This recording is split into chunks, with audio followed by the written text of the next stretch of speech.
think that youth are are apathetic.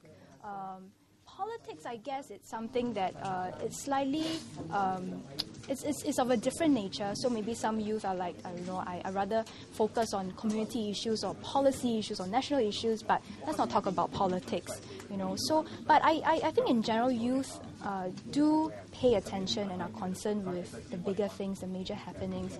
I'll be very worried if they don't. So, for example, like Japan, the tsunami case, the scale 9.0 earthquake, it showed that actually many of my friends around me, the people, the youth, even including the students that I interact with, they pay keen attention to it. And of course, with some of the major happenings be it in the news or wherever they read about it or know about it, they do pay attention. So, for instance, like the past few days when there's a sudden exposure, all of a sudden they all come and SMS me, hey, I saw you in the news. So I think they do pay attention. It's a matter of whether they step forward to say something or even do something about it. So I think by that, I don't think they're apathetic. But definitely we should do our best to bring them out into the community and play an active role in building and bridging the communities. So I think that the grassroots would play a very good role. The other thing about it is that, young PAP, we've been growing in size. We've grown very significantly, and I think that's a testament to the fact that young Singaporeans are not apathetic. So just two short questions. What's the greatest regret in your life, and what was the first thing that you wanted to do after you knew that you would become a candidate?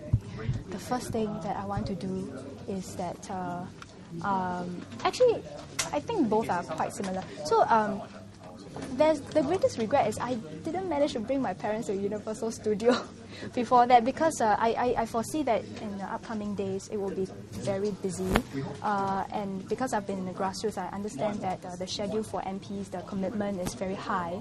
So at the moment I'm not sure whether how soon can I bring my parents to Universal Studio, because I did promise them that I want to bring them there, because my mom is quite excited over it. So I guess when there is a time, I would like to bring them there. Actually, all this time, my parents are very important to me. So I must say I'm glad that before this, I managed to bring them to Italy, where it's somewhere that my father has always dreamed of going. So after so many years of working so hard to raise the family, I managed to fulfill that wish, and I feel very great about it. When was this?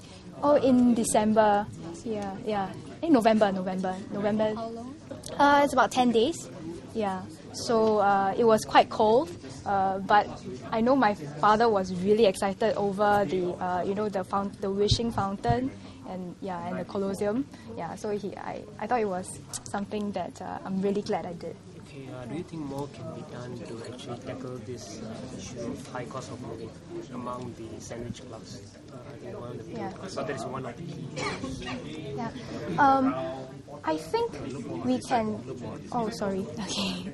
I think for the sandwich class, I can understand the pressure that they are facing. There are many things that they need to pay for, especially if they have children. Then it's an additional burden to them. But I think in general in Singapore, the government has taken very active steps to keep the inflation down. If anything, there are many subsidies and help around to help Singaporeans cope with the rising costs. And especially, for example, education, it is highly subsidized for all segments of the society in Singapore. So actually the cost of education for the young ones is very low. But of course, I think there will always be room for more help or more improvements in that sense. And for now, with the new budget 2011, we know that there are some measures put in place to help to tackle or cope with the inflation. I would think that let's give it some time, see how things go. If it still crops up, then we can. Then at least we will know what are the specific areas that is very difficult or that is very difficult for the people to deal with, and therefore we can come up with some solutions for that. If there was one PAP policy that you wanted to change, what would it be? To be honest, I don't have any specific policies that I feel strongly against. But if anything, what I'm more concerned with is about giving opportunities or creating that conducive environment for the younger Singaporeans, because they represent the future of Singapore. And like I mentioned earlier, I think for some of the children from the families who are less privileged, we should put in more help, more support. It's not just about money. It's really about the social support that we can bring in for them. And of course, for elderly, for healthcare, it's already relatively quite low in cost. It's quite manageable in Singapore. But I think more can be done in terms of encouraging the children and grandchildren to care for their aged parents, because it's not just about helping them in terms of physical needs. That one, it's quite manageable with government's help, with the community help, the many helping hands.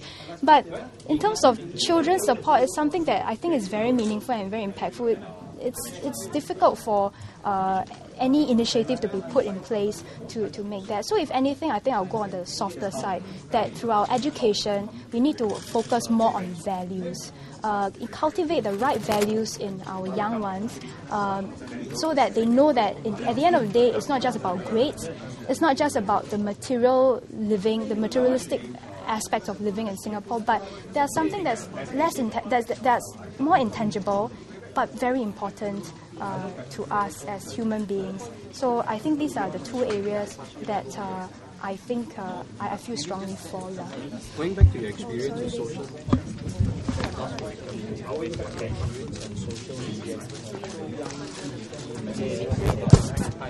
one went as far as viewing vulgarities when confronting the blogger Roxanne. How would you label his reaction to the postings?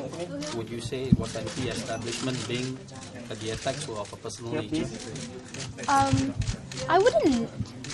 Wait, sorry, just to clarify, when you say label him, his postings means... his reaction. Oh, his How reaction. would you label his reaction to the Roxanne posting? He spewed vulgarity online. I thought that was a bit impulsive. I guess for him, okay, I'm not in a position to comment about him, but I thought that was a little impulsive. But you are in charge of new media and young PAP. Yes, I'm in charge of the platforms that we manage on the social media realm. But I think we do encourage our activists to speak their mind, although there are certain boundaries that we need to be mindful of. So, for example, when we talk about being respectful to others, being responsible in our comments, the same should apply to us as well. So, I guess when that happened, it was difficult for us to come in and say, you need to stop that, because it already happened. That's the nature of social media. It's a user-generated kind of platforms. It's difficult for us to police all the time. Most of the time, we can tell them the guidelines. We can tell them what are important, what to look out for. It's not possible to keep a tab on every single person, because we're such a large base. I think at that point in time, it was likely to have been an act of impulse, and I think that is something that we as activists need to all be very we should be aware of and constantly keep ourselves in check, because if we pride ourselves as being very calibrated, being logical, being asking for responsibility and respect, then we should do the same as well.